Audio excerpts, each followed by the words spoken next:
Hello प्यारे बच्चों, कैसे हैं आप लोग। आई होप बहुत अच्छे होंगे और क्लासेस को एंजॉय कर रहे होंगे। हम लोग डेली बहुत ही बेहतरीन प्रश्नों को सॉल्व कर रहे हैं जो आपके सभी एग्ज़ाम के लिए बहुत ही ज़्यादा इंपॉर्टेंट है और आज की क्लास भी आपकी बहुत ही ज़्यादा महत्वपूर्ण है। आज की क्लास में भी आपको बहुत सारे नए प्रश्न देखने को मिलेंगे, साथ ही पुराने प्रश्नों का रिविज़न भी होगा। तो चलिए शुरुआत करते हैं आज के क्लास की। और आज आपका पहला प्रश्न है, आधुनिक भारत का इतिहास से फर्स्ट प्रश्न, किस साहित्यकार ने धन की निकासी के सिद्धांत का उल्लेख किया। आपको बताना है इसमें से कौन से इतिहासकार हैं जिन्होंने धन के निकासी के सिद्धांत का उल्लेख किया है। पहला है भारतेंदु हरिश्चंद्र, दूसरा है जयशंकर प्रसाद, तीसरा है मैथिली शरण गुप्त और चौथा है बालकृष्ण भट्ट। बताएंगे बच्चा लोग कौन सा है जो आपका सही उत्तर हो जाएगा। किस साहित्यकार ने धन के निकासी के सिद्धांत का उल्लेख किया है, आपको उनका नाम बताना है। तो आपका क्या है जो सही हो जाएगा, तो याद रखेंगे आपका ऑप्शन नंबर जो फर्स्ट है भारतेंदु हरिश्चंद्र, ये आपका एकदम करेक्ट उत्तर है। इसको याद रखिएगा, काफ़ी इंपॉर्टेंट है और आपके लिए नया भी होगा। अगला क्वेश्चन भी देखिए आपके लिए बेहतरीन है। सूती कपड़ा तैयार करने का सबसे पहला आधुनिक कारखाना किसने स्थापित किया था। कौन है जिन्होंने सूती कपड़ा तैयार करने का सबसे पहला आधुनिक कारखाना स्थापित किया था। पहला ऑप्शन है आपका नौशेरवान टाटा, दूसरा है शिव नारायण बिरला, तीसरा है जमशेद जी टाटा और चौथा है कावस जी नानाजी डाबर। बहुत इंपॉर्टेंट प्रश्न है, आयोग का पूछा हुआ भी है और उम्मीद है कि आपको इसका उत्तर पता भी होगा। कौन हो जाएंगे पहले आधुनिक कारखाना स्थापित करने वाले, वो भी सूती कपड़े का। तो आपका जो ऑप्शन नंबर 2 है, मतलब 4 है, ये आपका बिल्कुल करेक्ट है। कावस जी नानाजी डाबर, इन्होंने ही सूती कपड़ा तैयार करने का सबसे पहला आधुनिक कारखाना भारत में स्थापित किया था। नेक्स्ट क्वेश्चन देखिए बच्चा लोग, ये भी आपके लिए बेहतरीन प्रश्न है। कह रहा है, ब्रिटिश शासन में भारत का 19वीं शताब्दी में निरुद्योगीकरण हुआ, इस मत को किसने पूर्णतः अस्वीकार कर दिया। प्रश्न कह रहा है, ब्रिटिश शासन में भारत का 19वीं शताब्दी में निरौद्योगीकरण हुआ, यानी कि उद्योगों का विनाश हुआ, इस बात को मानने से किसने पूरी तरह से इनकार कर दिया, मना कर दिया। पहला कह रहा है थार्चर, दूसरा ऑप्शन है आपका डेविड मॉरिस, तीसरा है आर.सी. दत्त और चौथा है उपरोक्त में से कोई नहीं। आपको बताना है किसने ये बात मानने से मना कर दिया कि भारत का निरौद्योगीकरण हुआ था 19वीं शताब्दी में। आपको उनका नाम बताना है। इम्पॉर्टेंट प्रश्न है और आपके लिए हो सकता है नया भी हो। तो क्या हो जाएगा बच्चा लोग, बिल्कुल आपका जो ऑप्शन नंबर 2 है ये एकदम सही हो जाएगा। यहाँ होगा डेविस मॉरिसन, यहाँ पे होगा डेविड मॉरिस होगा, डेविड मॉरिस एकदम करेक्ट है। ऑप्शन नंबर बी आपका सही हो जाएगा। नेक्स्ट है, 19वीं शताब्दी में भारत में ब्रिटिश पूंजी का सर्वाधिक निवेश किस क्षेत्र में हुआ। 19वीं सदी में भारत में ब्रिटिश पूंजी का सर्वाधिक निवेश किस क्षेत्र में हुआ, आपको ये बताना है। पहला कह रहा है सार्वजनिक ऋण, दूसरा कह रहा है रेल व परिवहन, तीसरा कह रहा है बागान उद्योग और चौथा कह रहा है कंपनी व कारखाने। क्या हो जाएगा आपका सही उत्तर, फटाफट दीजिएगा जवाब। 19वीं सदी में भारत में ब्रिटिश पूंजी का सर्वाधिक निवेश किस क्षेत्र में हुआ था। तो आपका जो सही है वो है ऑप्शन नंबर आपका फर्स्ट, बिल्कुल सही है। सार्वजनिक ऋण के क्षेत्र में सबसे ज़्यादा ब्रिटिश पूंजी का निवेश हुआ था। नेक्स्ट क्वेश्चन भी देखिए इंपॉर्टेंट है और आपके सामने है 4 ऑप्शन, आपको उत्तर देना है। कह रहा है, कृषि के वाणिज्यीकरण के संबंध में कौन सा कथन गलत है। कृषि के वाणिज्यीकरण के बारे में कौन सी बात है जो सही नहीं है, आपको वो बताना है। पहला कह रहा है नगद फसल का उत्पादन बढ़ा, दूसरा कह रहा है क्षेत्रीय आधार पर कृषि उत्पादन का विशिष्टीकरण हुआ, तीसरा कह रहा है वाणिज्यीकरण की नीति ने किसानों की माली हालत सुधरी और चौथा कह रहा है इसमें जमींदार ऋणदाता व्यापारी के तंत्र को स्थापित किया। आपको बताना है कौन सा है जो सही नहीं है। आपके सामने है 4 ऑप्शन और आपको गलत बताना है। लास्ट एक बार और देख लीजिए, इसमें जमींदार ऋणदाता व्यापारी के तंत्र को स्थापित किया। ऊपर आपके फिर से हैं ऑप्शन, आपके सामने ये 4 ऑप्शन हैं और आपको इसमें से बताना है कौन सा है जो सत्य नहीं है। पहला कह रहा नगद फसल का उत्पादन बढ़ा, दूसरा कह रहा क्षेत्रीय आधार पर कृषि उत्पादकता का विशिष्टीकरण हुआ, तीसरा कह रहा वाणिज्यिकरण की नीति ने किसानों की माली हालत सुधरी, और चौथा कह रहा इसने जमींदार ऋणदाता व्यापारी के तंत्र को स्थापित किया। तो एकदम कॉमन सेंस का है बच्चा लोग, सभी को पता है कि आपका ऑप्शन नंबर 3 सही नहीं है, जो कि इस नीति ने किसानों की माली हालत और ख़राब करी थी, सुधरी नहीं थी बल्कि और ज़्यादा ख़राब हो गई थी। अगला देखिए, कमयौटी की प्रथा का प्रचलन कहाँ पे था, यानी कि जो आपकी कमयौटी प्रथा है ये कहाँ पे प्रचलित नहीं थी, आपको ये बताना है कमयौटी प्रथा कहाँ नहीं प्रचलित थी। आपके सामने है ऑप्शन, पहला कह रहा है बिहार, दूसरा कह रहा है उड़ीसा, और तीसरा कह रहा है आपका पूर्वी उत्तर प्रदेश, और चौथा कह रहा है असम। कहाँ पे कमयौटी प्रथा प्रचलन में नहीं थी, आपको ये बताना है। और आपके लिए ये क्वेश्चन भी इम्पॉर्टेंट है और हो सकता है नया भी हो। तो क्या हो जाएगा बच्चा लोग, कमयौटी प्रथा कहाँ पर प्रचलित नहीं थी, तो याद रखेंगे जो आपका ऑप्शन नंबर 4 है असम, यहाँ पर ये प्रथा प्रचलन में नहीं था। अगला क्वेश्चन देखते हैं, कौन सा बागान उद्योग ब्रिटिश पूंजी से आरंभ हुआ। इसमें से कौन सा बागान उद्योग है जो ब्रिटिश पूंजी से आरंभ हुआ था, आपको वो बताना है। पहला कह रहा है चाय, दूसरा कह रहा है कॉफ़ी, तीसरा कह रहा है नील, और चौथा कह रहा है उपरोक्त सभी। क्या है जो सही हो जाएगा, आपको बताना है।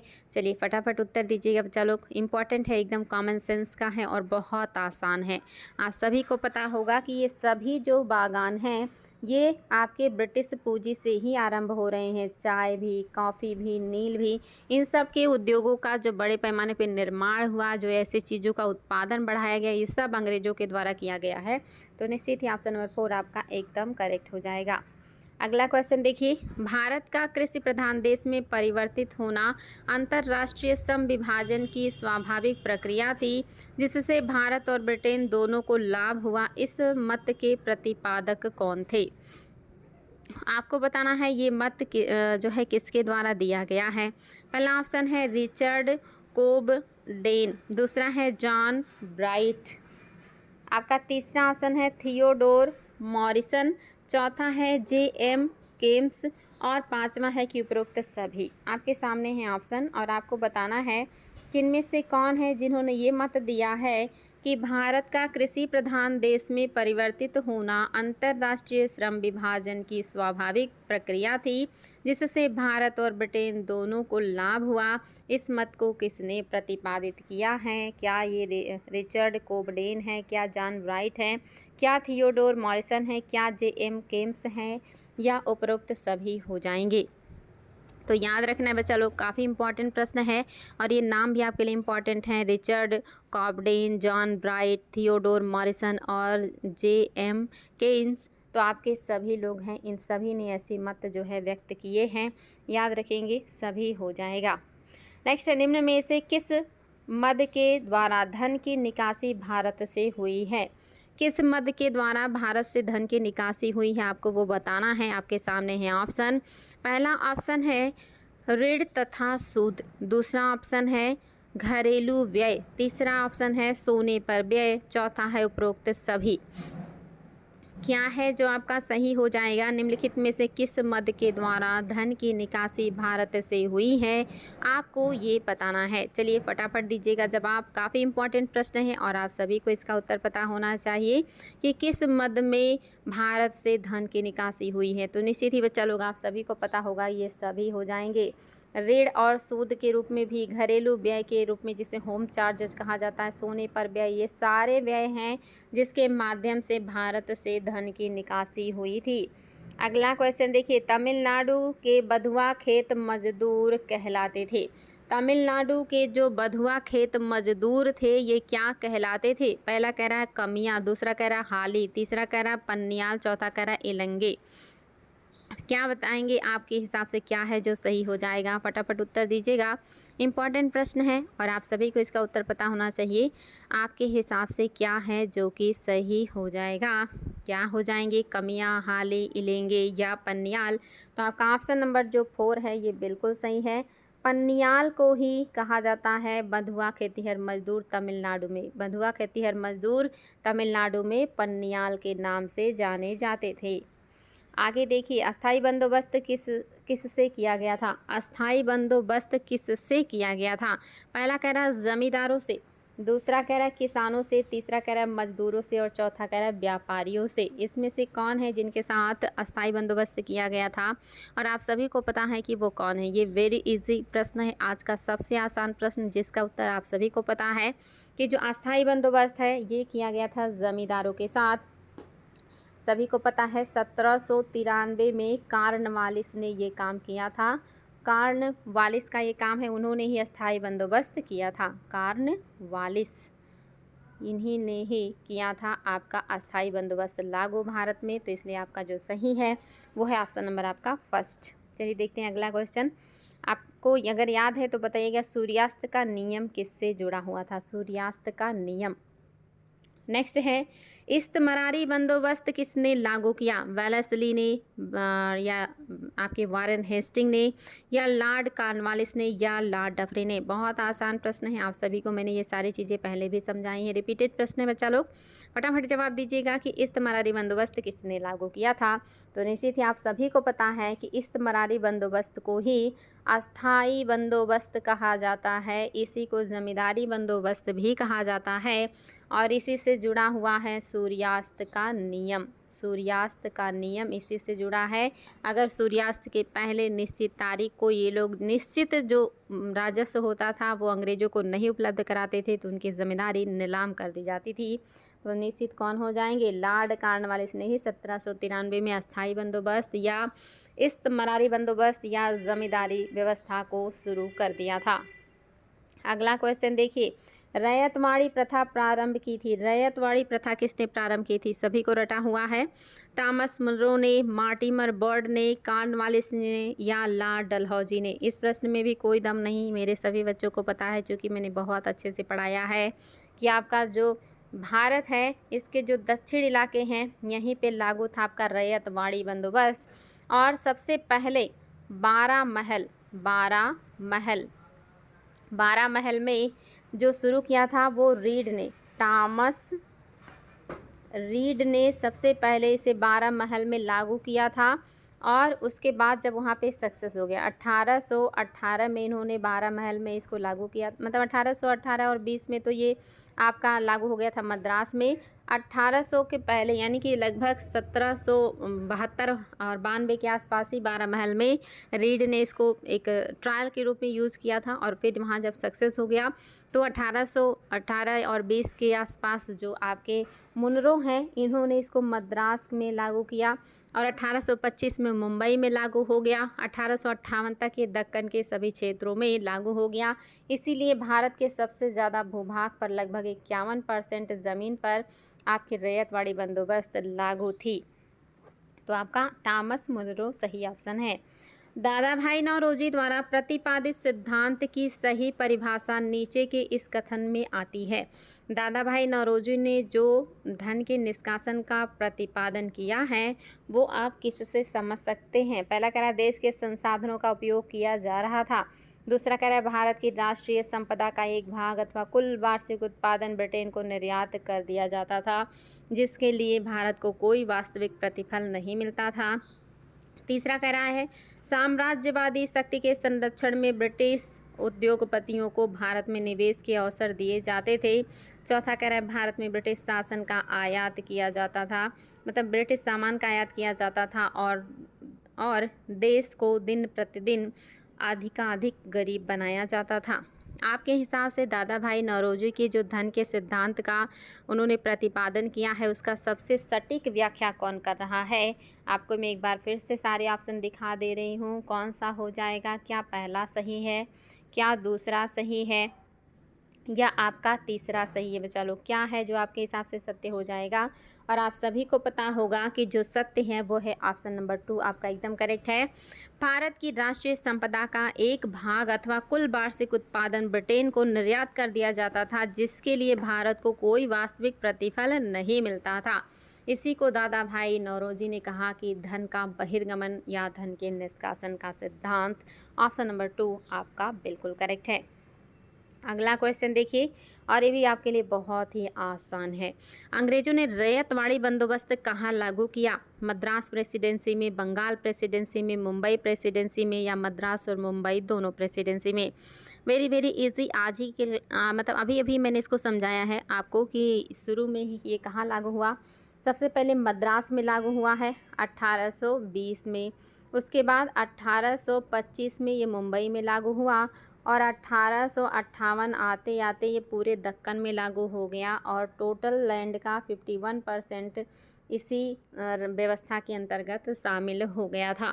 कैप्टन रीड ने 1792 में ही इसको पहले ट्रायल के रूप में 12 महल में यूज़ किया था। आगे इसको टॉमस मुनरो ने बड़े पैमाने पे लागू किया था। अगला क्वेश्चन देखिए, ये भी आपका काफ़ी आसान प्रश्न है। अंग्रेजों के शासन काल में भारत की आर्थिक दोहन के सिद्धांत को किसने प्रतिपादित किया था? वेरी इजी प्रश्न, आप सभी को पता है कौन हो जाएंगे। पहला कह रहा है M.N. रॉय, दूसरा जयप्रकाश नारायण, तीसरा राजा राम मोहन रॉय मतलब राम मनोहर लोहिया, और चौथा कह रहा है दादा भाई नौरोजी। तो सभी को पता है कि इसका उत्तर क्या है। निश्चित ही बच्चा लोग सभी को पता है, कोई दम नहीं है, दादा भाई नौरोजी ने ही ये बात कही थी। अगला क्वेश्चन देखिए, दादा भाई नौरोजी को क्या कहा जाता था? अगर आपको पता है तो उत्तर दीजिएगा। निम्नलिखित में से कौन दादा भाई नौरोजी के उत्सरण सिद्धांत में विश्वास नहीं करता था? उत्सरण सिद्धांत का मतलब वही धन के बहिर्गमन का सिद्धांत। इसमें कौन है जो विश्वास नहीं करते थे? आपको उनका नाम बताना है। आपके सामने है ऑप्शन। पहला कह रहा है बाल गंगाधर तिलक, दूसरा कह रहा है R.C. दत्त, तीसरा कह रहा है M.G. रानडे, और चौथा कह रहा है सर सैयद अहमद खान।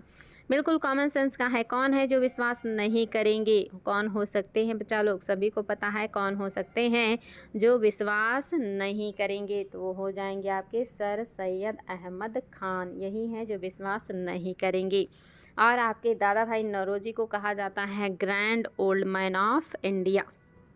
सभी को पता होगा, भारत का वयोवृद्ध। अगला क्वेश्चन, ब्रिटिश शासन के दौरान भारत में उद्योगों का कोई स्वतंत्र विकास नहीं हुआ, इसका कारण था?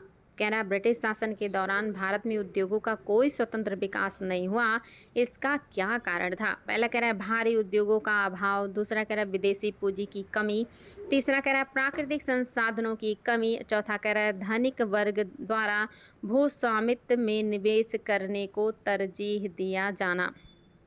आपके हिसाब से क्या है जो सही हो जाएगा?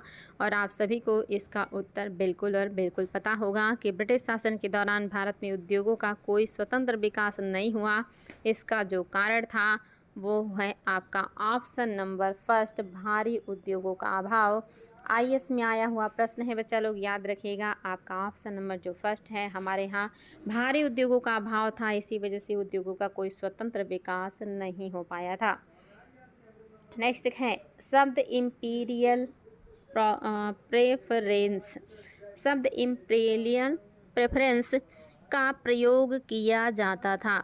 ये आपको बताना है कि शब्द इम्पीरियल प्रेफरेंस का प्रयोग किया जाता था, किसके लिए इसका उपयोग किया जाता था, आपको ये बताना है। पहला कह रहा है भारत में ब्रिटिश आयातों पर दी गई विशेष रियायतों के लिए, दूसरा कह रहा है ब्रिटिश नागरिक द्वारा किए जा रहे प्रजाति के भेदभाव के लिए, तीसरा कह रहा है ब्रिटिश हित के लिए किए जा रहे भारतीय हित के दमन के लिए, चौथा कह रहा है भारतीय रियासतों के राजाओं पर ब्रिटिश पॉलिटिक एजेंट को दी जा रही तरजीह के लिए। आपके सामने है 4 ऑप्शन, और आपको इनमें से बताना है कि कौन सा है जो कि शब्द इम्पीरियल प्रेफरेंस का प्रयोग किया जाता था, किसके लिए प्रयोग किया जाता था बच्चा लोग। 4 ऑप्शन है, आपको इनमें से जवाब देना है।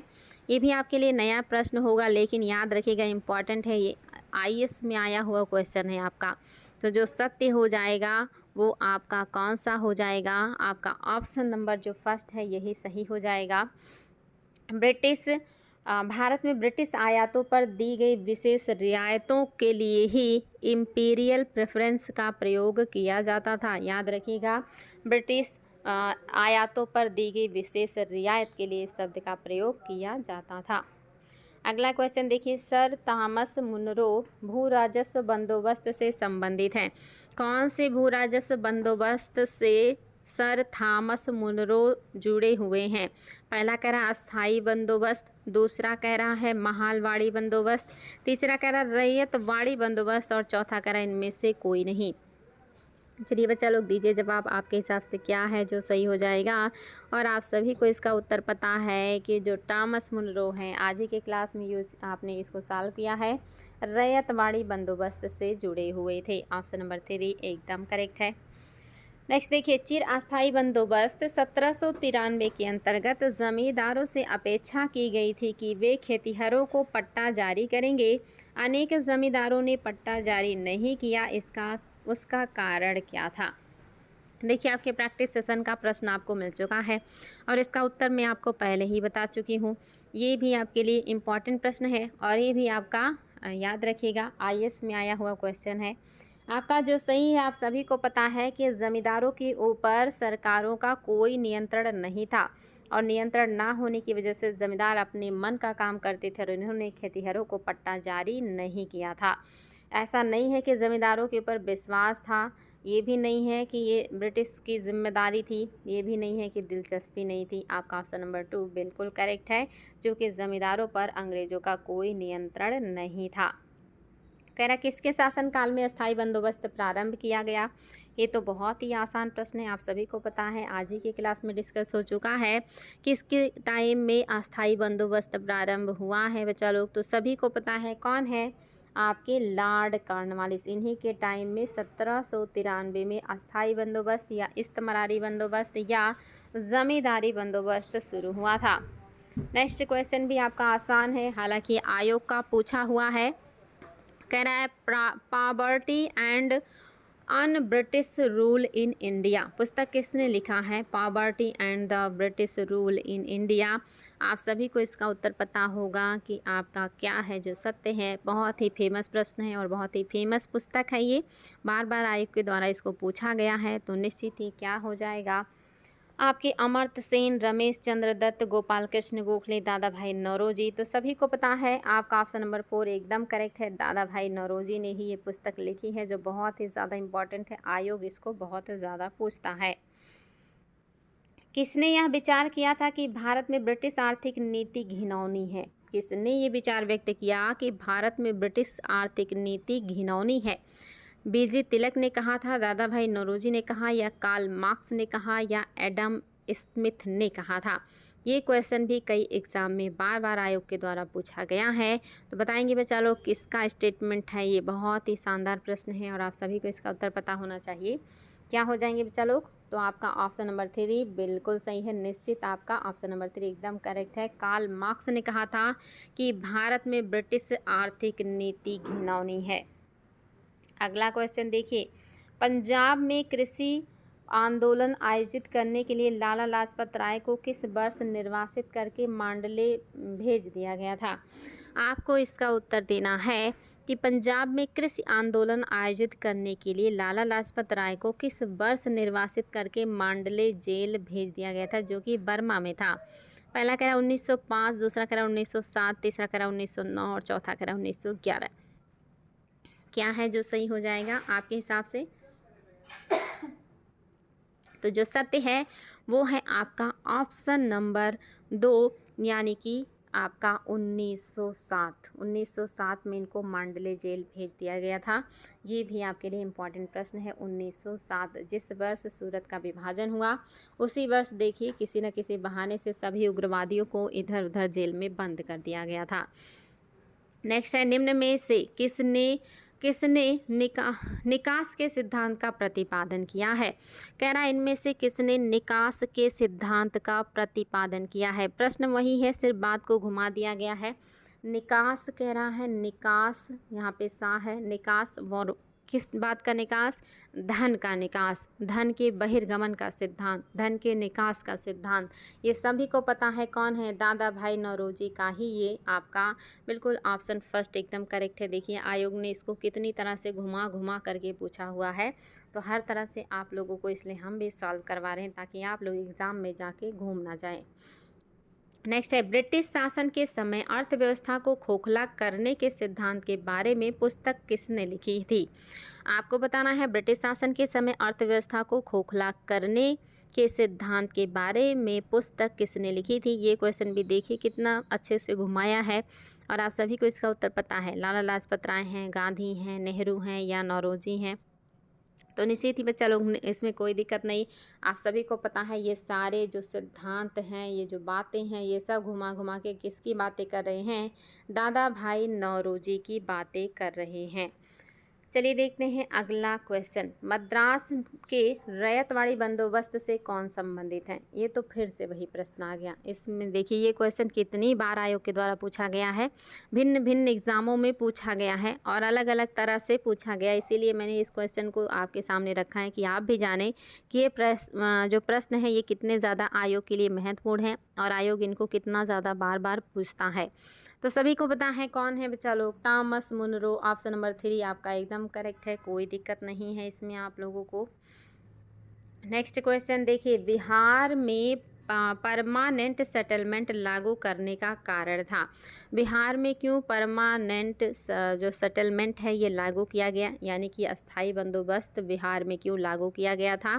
पहला कह रहा जमींदारों का ज़मीन पर अधिकार ना रहना। दूसरा कह रहा जमींदारों के लिए ज़मीन पर वंश परंपरागत अधिकार को स्वेच्छा हस्तांतरित करने का अधिकार। और तीसरा है भू राजस्व का राजस्व निर्णय करना। और चौथा है जमींदारी प्रथा का उन्मूलन। इसमें से क्या है जो आपका सही हो जाएगा, आपको वो बताना है और ये भी आपके लिए काफ़ी इंपॉर्टेंट है और कॉमन सेंस का भी है, तो दिक्कत नहीं होना चाहिए। आप सभी को फटाफट उत्तर दे दीजिए कि बिहार में परमानेंट सेटलमेंट लागू करने का क्या कारण था।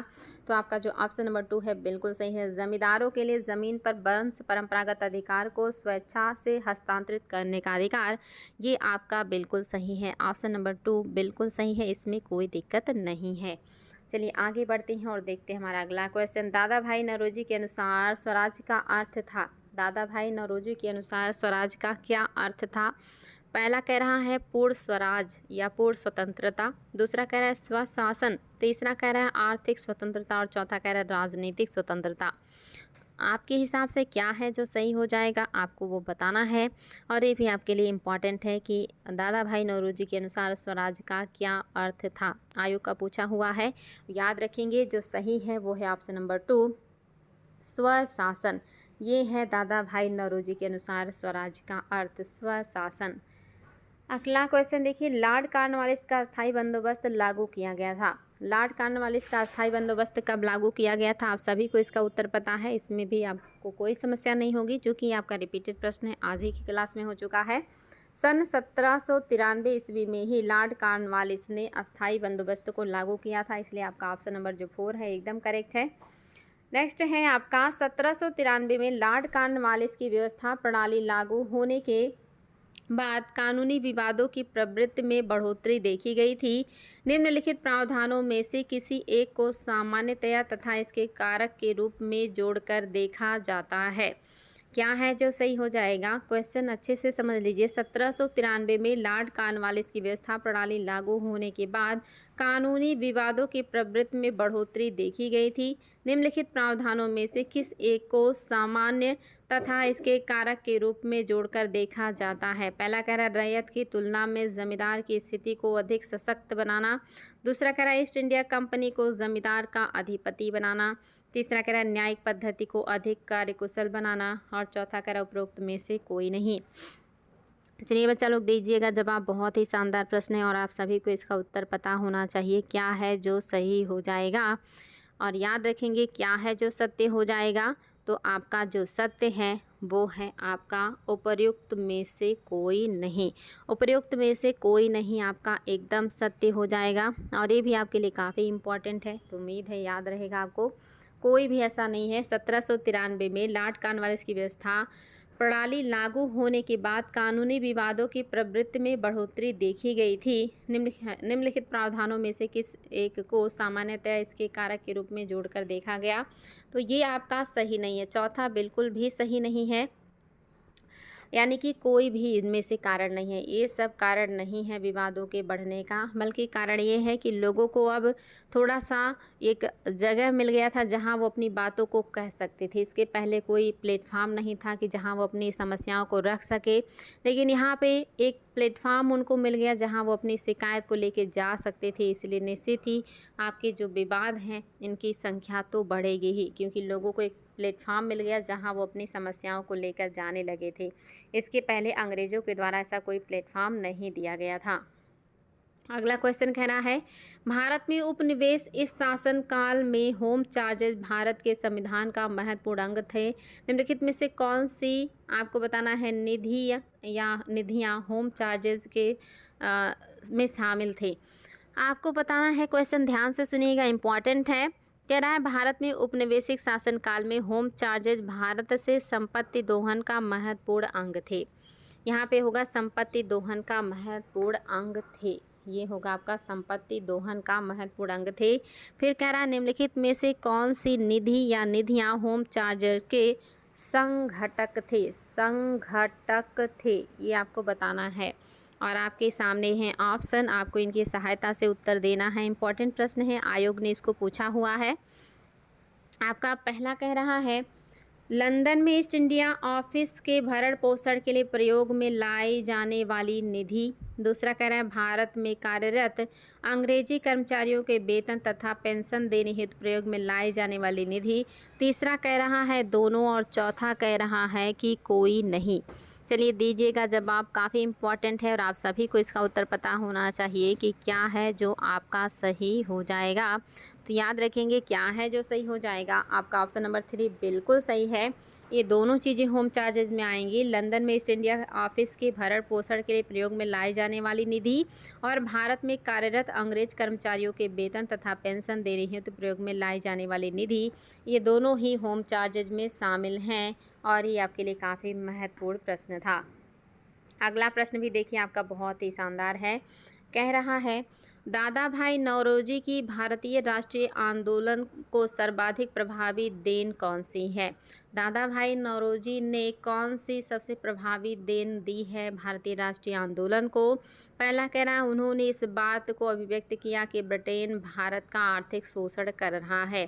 दूसरा कह रहा है उन्होंने प्राचीन भारतीय ग्रंथ की व्यवस्था की व्याख्या की और भारतीयों में आत्मविश्वास जगाया। तीसरा कह रहा है उन्होंने सभी सामाजिक बुराइयों के निराकरण की आवश्यकता पर सर्वोपरि जोर दिया और चौथा कह रहा है उपरोक्त सभी।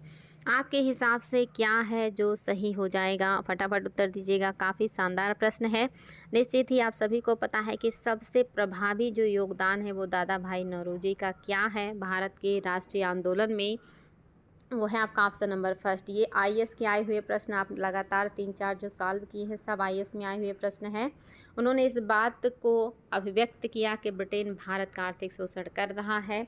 इसी का सबसे ज़्यादा महत्वपूर्ण जो है रोल है इनका माना जाता है। नेक्स्ट देखिए रैयतवाड़ी बंदोबस्त के संदर्भ में कौन सा कथन है जो सही है। ये क्वेश्चन भी देखिए आपको आपके प्रैक्टिस में यानी कि पेपर में मिला था अभ्युदय वाले। तो आपका क्या है जो सही है। पहला कह रहा किसानों द्वारा लगान सीधे सरकार को दिया जाता था।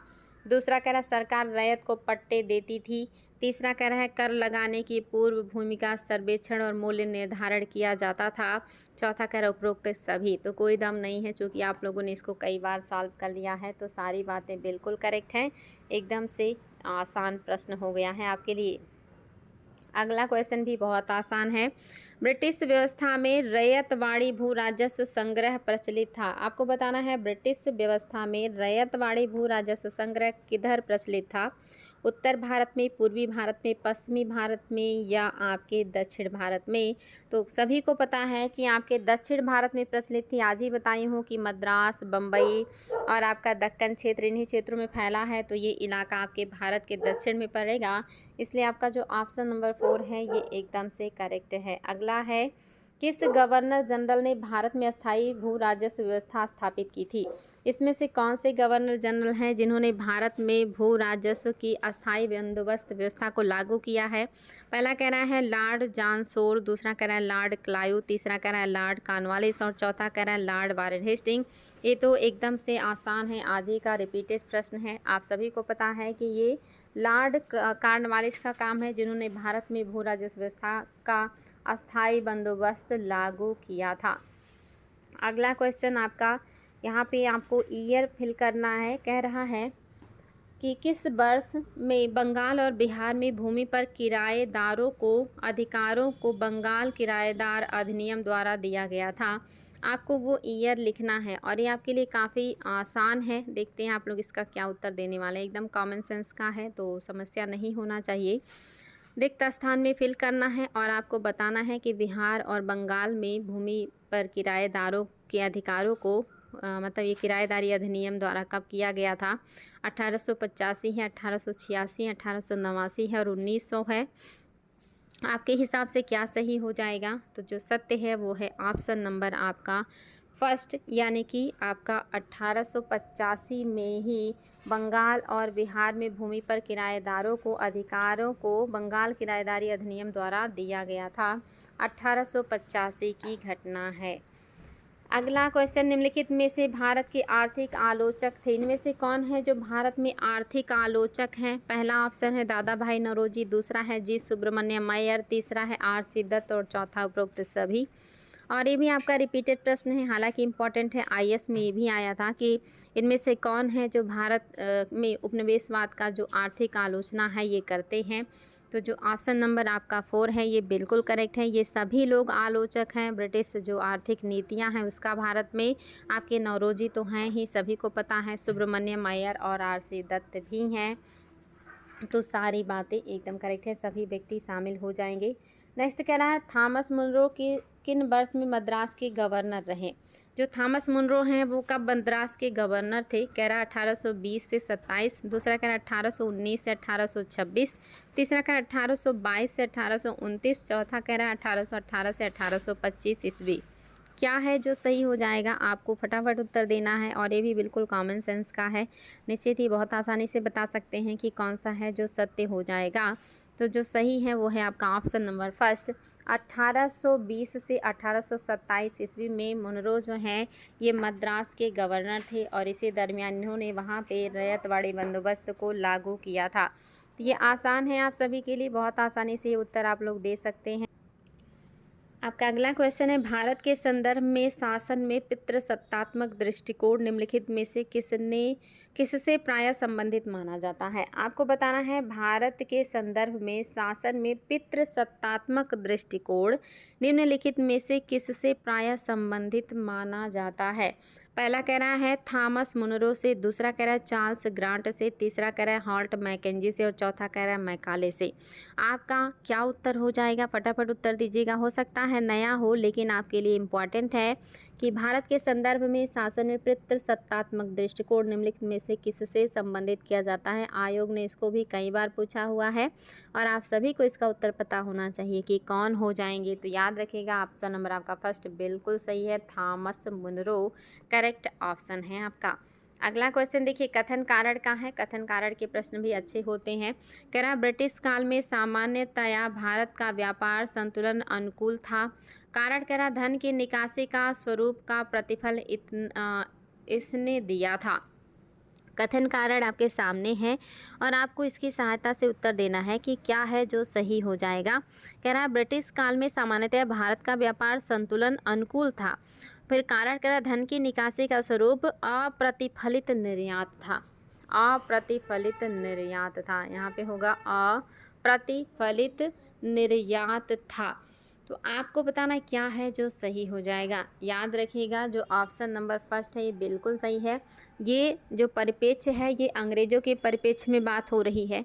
अंग्रेज़ों के परिप्रेक्ष्य में बात किया जा रहा है कि ब्रिटिश के काल में सामान्यतः भारत में व्यापार संतुलन अनुकूल है, बिल्कुल ब्रिटिशों के अनुकूल है। और कह रहा धन की निकासी का स्वरूप अप्रतिफलित, याद रखिएगा अप्रतिफलित, यहाँ पे थोड़ा सा जो है वो हो गया है, निर्यात था, अप्रतिफलित निर्यात था। तो ये बिल्कुल सही है, आप याद रखिएगा। आपका कथन कारण दोनों पुष्टि कर रहा है, ए ऑप्शन आपका बिल्कुल करेक्ट हो जाएगा।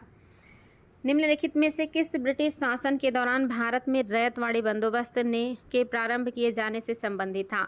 रैयतवाड़ी बंदोबस्त किसके टाइम पीरियड में शुरू किया गया है आपको ये बताना है। काफ़ी आसान है और आप सभी को इसका उत्तर पता है कि कौन हो सकते हैं। कॉर्नवालिस हैं या अलेक्जेंडर हैं या मुनरो हैं या आपका 2 और 3 हैं। आपके सामने है 4 ऑप्शन और आपको देना है जवाब कि कौन है जिन्होंने भारत में रैयतवाड़ी बंदोबस्त को प्रारंभ किया है। तो सभी को पता है कि कौन हो जाएंगे, तो याद रखिएगा जो हो जाएंगे वो है ऑप्शन नंबर आपका 4, अलेक्जेंडर रीड और दूसरे टॉमस मुनरो। इन दोनों लोगों ने भारत में रैयतवाड़ी बंदोबस्त को शुरू किया था। अगला है, भारत के इतिहास के संदर्भ में निम्नलिखित में से कौन सा सही सुमेलित नहीं है। भारत के इतिहास के संदर्भ में कौन सा है जो सही सुमेलित नहीं है, आपको ये बताना है और आपके सामने हैं ऑप्शंस, फटाफट उत्तर दीजिएगा। पहला कह रहा है और 1 मिनट में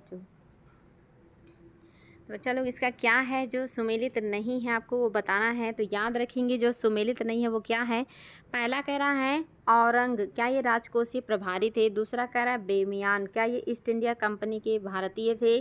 तीसरा कह रहा है मिरासदार, क्या ये राज्य का नामित राजस्व दाता था। इसमें से कोई एक है जो सुमेलित नहीं है और आपको वही बताना है। फटाफट उत्तर दीजिएगा कौन सा है जो सुमेलित नहीं है।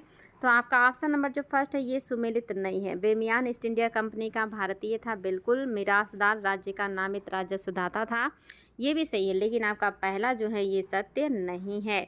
अगला क्वेश्चन देखिए, भारत के इतिहास के संदर्भ में उलगुलान अथवा महान उपद्रव निम्नलिखित में से किस घटना का विवरण था। इसमें से कौन है जो उलगुलान या महान उपद्रव के घटना का विवरण है, और आप सभी को इसका उत्तर पता होना चाहिए। आपका पहला है 1857 का विद्रोह, दूसरा है 1921 का विद्रोह, तीसरा है 1859-60 का विद्रोह और चौथा है 1899 से 1900 के बिरसा मुंडा विद्रोह।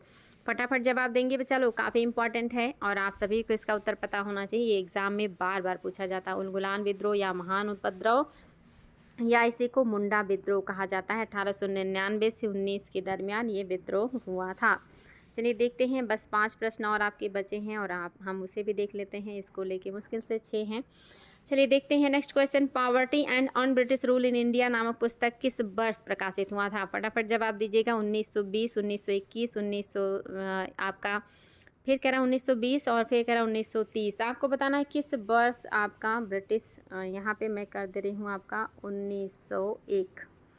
कौन सा है जो सही हो जाएगा आपके हिसाब से। Poverty and un British rule in India नामक पुस्तक का प्रकाशन किस वर्ष हुआ था। तो याद रखेंगे आपका कौन सा है जो सत्य हो जाएगा। आपका ऑप्शन नंबर 3 ही सही है। 1901 ईस्वी में आपका un British rule in India जो पुस्तक है, poverty and un British rule in India पुस्तक प्रकाशित हुआ था 1901 में। अगला क्वेश्चन है, भारत में सैन्य बल पर केंद्रीय राजस्व का कुल कितना प्रतिशत खर्चा होता था। आपको बताना है कि आपके भारतीय सैन्य बल पर केंद्रीय राजस्व का कुल कितना प्रतिशत खर्चा होता था। 40%, 45%, 50% या 55%। फटाफट उत्तर दीजिएगा। बहुत ही आसान प्रश्न है, हो सकता है आपके लिए नया भी हो। तो याद रखेंगे 40% सैन्य बल पर केंद्रीय राजस्व का खर्च होता था। ऑप्शन नंबर फर्स्ट आपका बिल्कुल सही है। और आपका नेक्स्ट क्वेश्चन, आधुनिक बैंकिंग का विकास सर्वप्रथम किस देश में हुआ था। आपके सामने ऑप्शन है नीदरलैंड 1609, दूसरा है अफ्रीका 1609, तीसरा है अमेरिका 1608, चौथा है ब्रिटेन 1610।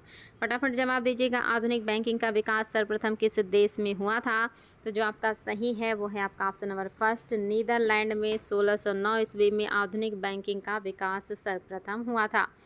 अगला क्वेश्चन देखिए, देश का पहला पूर्ण रूप से भारतीय बैंक कौन था। देश का पहला पूर्ण रूप से भारतीय बैंक कौन सा था, आपको ये बताना है। आपके सामने है ऑप्शन, पंजाब नेशनल बैंक, भारतीय स्टेट बैंक, आरबीआई या सभी। देखते हैं आप लोग इसका क्या उत्तर देने वाले हैं। देश का पहला पूर्ण रूप से भारतीय बैंक कौन सा था। तो याद रखेंगे जो सही है वो है आपका केवल और केवल ऑप्शन नंबर फर्स्ट। 1894 में इस बैंक का स्थापना हुआ था। याद रखिएगा 1894 में ये बैंक बना था। पंजाब नेशनल बैंक भारत का पूर्ण रूपेण भारतीय बैंक है। आज का लास्ट आपका क्वेश्चन है, पहला फैक्ट्री एक्ट ब्रिटिश काल में कब बना। पहला फैक्ट्री एक्ट ब्रिटिश काल में कब बना था। ऑप्शन में है आपका 1880 ईस्वी, 1881 ईस्वी, 1842 ईस्वी या 1840 ईस्वी। आपके हिसाब से क्या सही हो जाएगा? पहला फैक्ट्री एक्ट ब्रिटिश काल में कब बना था, आपको ये बताना है और इसमें आप लोगों को कोई समस्या नहीं होना चाहिए, हालांकि नया भी होगा। तो याद रखेंगे क्या है जो सही हो जाएगा। आपका ऑप्शन नंबर 2 बिल्कुल सही है। 1881 ईस्वी में ही भारत में प्रथम फैक्ट्री एक्ट ब्रिटिश काल में बनाया गया था। तो उम्मीद है बच्चा लोग आज भी आपको बहुत सारे नए प्रश्न मिले होंगे, पुराना रिवीजन हुआ होगा। क्लास कैसा लगा कमेंट बॉक्स में ज़रूर लिखिएगा। आपके कमेंट्स का हमें इंतज़ार रहेगा। खूब मेहनत कीजिए, खूब अच्छे से पढ़ाई कीजिए। अगर कोई समस्या है तो बिल्कुल आप अपनी बातों को लिखिए। आपकी बातों का पूरा स्वागत है, आपके प्रश्नों का स्वागत है, आपके सुझाव का भी स्वागत है। तो खूब अच्छे से पढ़ाई कीजिए। फिर हम मिलेंगे ऐसे ही शानदार प्रश्नों के साथ कल के क्लास में। आज के लिए इतना ही। Thank you so much.